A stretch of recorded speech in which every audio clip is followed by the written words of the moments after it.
오늘은 고린도후서 3장 12에서 16절로 마음에 덮인 수건을 벗어 던집시다 라는 제목으로 말씀을 나누겠습니다.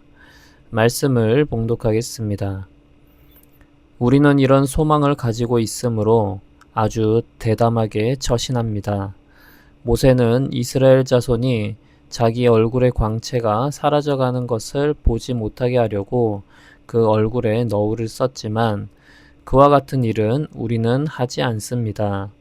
그런데 이스라엘 백성의 생각은 완고해졌습니다. 그리하여 오늘날에 이르기까지도 그들은 옛 언약의 책을 읽을 때 바로 그 너울을 벗지 못하고 있습니다. 그 너울은 그리스도 안에서 제거되기 때문입니다. 오늘날까지도 그들은 모세의 글을 읽을 때 그 마음에 너울이 덮여 있습니다. 그러나 사람이 주님께로 돌아서면 그 너울은 벗겨집니다. 아멘.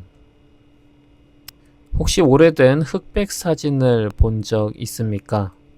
빛바랜 사진 속 인물과 풍경은 분명 역사적인 가치가 있고 또 소중합니다. 하지만 오늘 우리가 보는 고화질 컬러 영상에 비하면 어떻습니까? 생생함과 선명함, 그 살아있는 느낌은 비교할 수가 없습니다. 오늘 우리가 나눌 말씀은 바로 이와 같습니다. 과거의 영광스러운 율법과 지금 우리에게 주어진 비교할 수 없이 더 영광스러운 복음에 관한 이야기입니다. 사도 바울은 고린도 교회 성도들에게 편지를 쓰면서 그들이 마치 빛바랜 흑백 사진과 같은 옛 언약, 즉 율법주의로 돌아가려는 안타까운 모습을 보았습니다.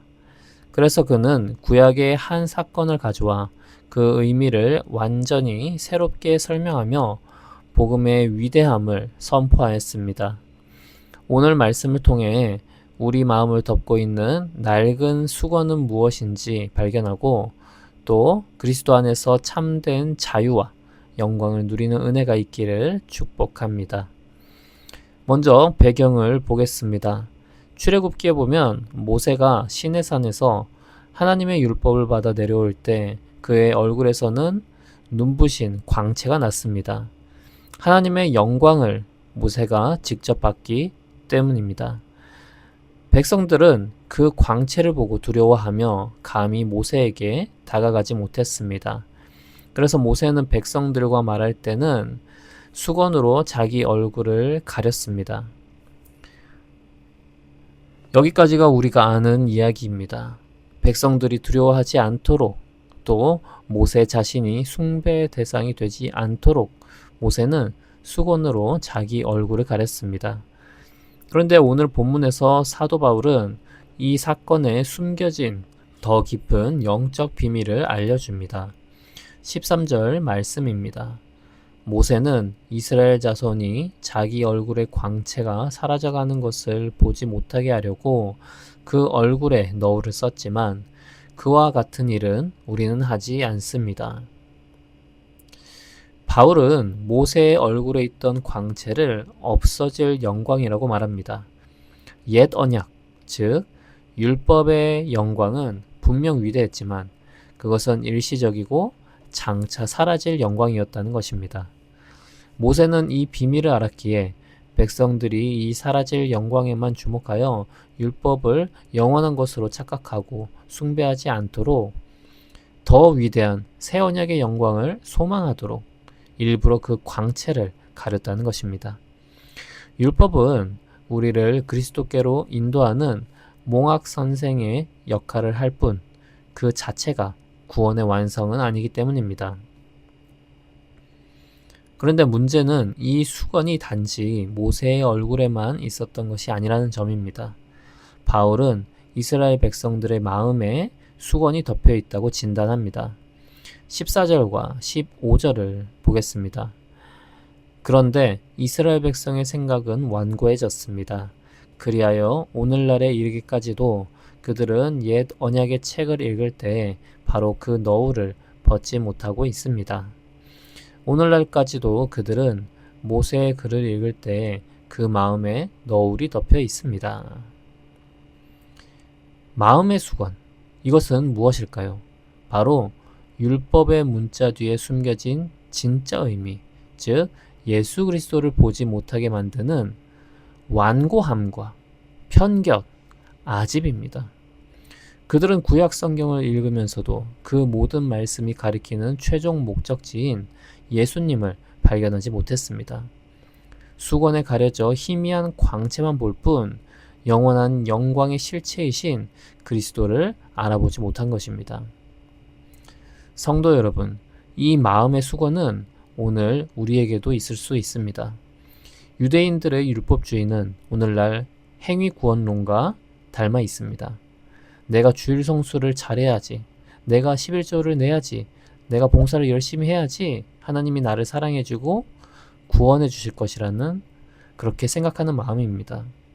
물론 이것들이 모두 귀한 믿음의 표현입니다. 하지만 그것이 구원의 조건이 되는 순간 우리의 신앙은 그리스도의 은혜가 아닌 나의 행위에 집중하는 율법주의가 되고 맙니다. 바로 이것이 우리 마음을 덮어 그리스도의 영광을 온전히 보지 못하게 하는 수건입니다. 그렇다면 이 답답한 마음의 수건을 어떻게 벗어버릴 수 있을까요? 해답은 명쾌합니다. 16절 말씀입니다. 그러나 사람이 주님께로 돌아서면 그 너울은 벗겨집니다. 모세가 백성을 대할 땐 수건을 썼지만 다시 하나님 앞에 나아갈 때 수건을 벗었던 것처럼 우리가 주님께로 완전히 돌아설 때 우리의 모든 편견과 오해, 율법주의의 수건은 벗겨집니다. 여기서 돌아선다는 것은 회심을 의미합니다. 나의 행위와 노력을 의지하던 삶에서 방향을 완전히 틀어서 오직 예수 그리스도의 십자가 공로만을 의지하며 나아가는 것이 바로 회심입니다. 그때 비로소 우리는 성경 말씀의 진짜 의미를 깨닫게 됩니다. 구약의 모든 제사와 율법이 왜 예수 그리스도를 가르치는지 선명하게 보이기 시작합니다. 더 이상 하나님은 무서운 율법의 심판자가 아니라 아들을 내어주시기까지 우리를 사랑하신 은혜의 아버지로 보입니다. 죄책감과 의무감에 억지로 끌려가던 신앙생활이 주님이 주시는 참된 자유와 기쁨 속에서 영광의 주님을 닮아가는 감격의 여정으로 변화되는 것입니다.